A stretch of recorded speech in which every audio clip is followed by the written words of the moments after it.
Welcome back to The Explainer. Today, we're diving right into Anunnaki, Chapter 5, From Gods to Aliens. For nearly 4,000 years, the Anunnaki remained exactly what the ancient Mesopotamians believed them to be.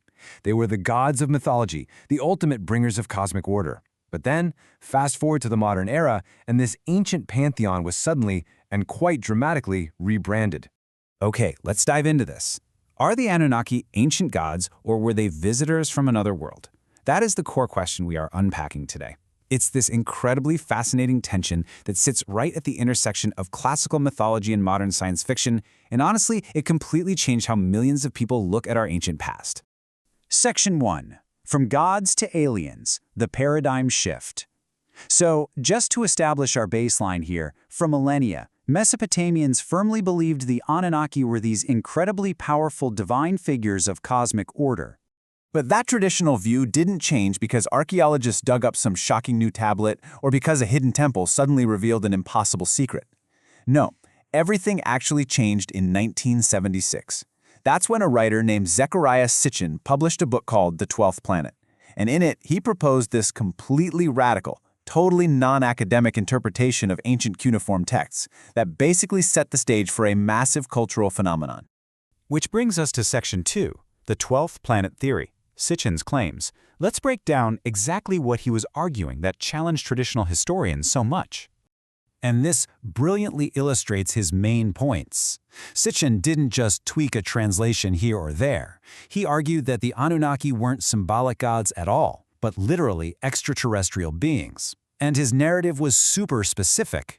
First, he claimed they arrived from a distant world called Nibiru hundreds of thousands of years ago to mine Earth's gold and repair their own failing atmosphere. Second, they did this grueling mining work themselves until it just became unbearable. And step 3, to solve their massive labor shortage, they genetically engineered a brand new workforce, humanity, by splicing their own alien DNA with early hominins. So in his view, the gods of ancient mythology were actually advanced aliens. Section 3. The 1970s Mystery Boom. Cultivating the Theory. So, why did this wild theory catch on when it did? Well, you really have to look at the 1970s cultural zeitgeist. It created the absolute perfect environment for this mystery boom. People were already super fascinated by unexplained mysteries and lost civilizations. Plus, you had this massive surge in UFO sightings. And thanks to the space race, curiosity about space exploration and life beyond Earth was literally at an all-time high. People were primed to question accepted history. And while it started in the 70s, the internet later amplified Sitchin's ideas to a massive global audience. Today, videos discussing the Anunnaki have racked up hundreds of millions of views. Moving on to Section 4. Evidence versus speculation, the scholarly view. Now, what's really interesting about this slide is how we get to play detective by looking at what professional Assyriologists actually found in the original texts. Because as captivating as the alien theory is, fascination isn't evidence. Take the word Nibiru, for example. In the popular interpretation pushed by Sitchin, Nibiru is this hidden 12th planet populated by extraterrestrials, right? But the scholarly consensus? It's completely different. When experts actually translate the Mesopotamian texts, Nibiru is used to mean a crossing point, a celestial marker, or an astronomical object. There is absolutely zero scholarly consensus that it refers to some giant, undiscovered planet out past Neptune. It really all comes down to how perspective shapes interpretation. Think about it. Every civilization interprets the unknown through the lens of what they already know. To the ancient Sumerians, lightning was the work of divine beings. Storms reflected heavenly authority.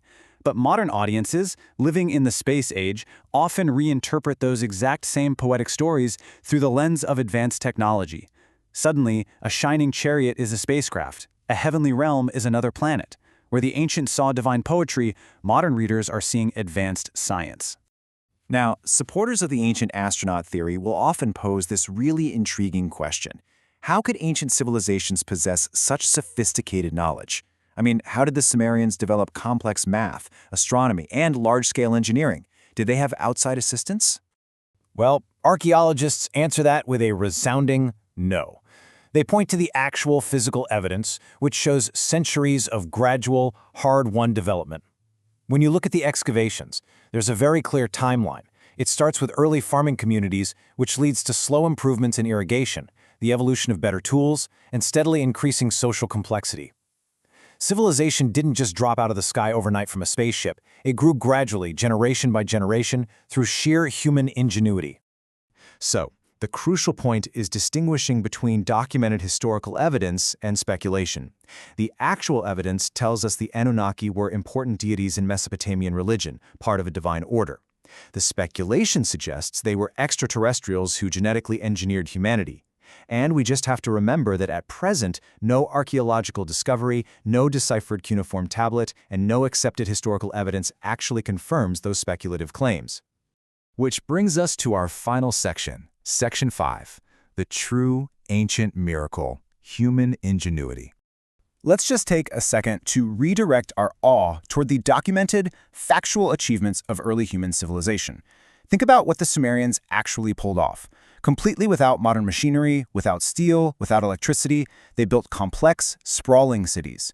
They created writing systems from scratch. They recorded laws, they measured the heavens, developed mathematics, and established organized governments. That is just a staggering reality. It's human ingenuity, not sudden alien intervention, that explains what archaeology has uncovered. The fact that humanity built civilization from the ground up through their own brilliance is an absolute miracle.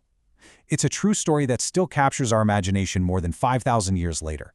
And honestly, that is extraordinary enough. So, that leaves us with a final thought to ponder. Were the Anunnaki simply ancient gods? Symbols created by one of humanity's very first civilizations? Or do their stories still hold mysteries waiting to be understood? It's a question that continues to inspire debate all over the world. Make sure you join us for our final chapter, where we're going to step back from the myth and the speculation to explore the Anunnaki's lasting legacy on later civilizations. You won't want to miss it.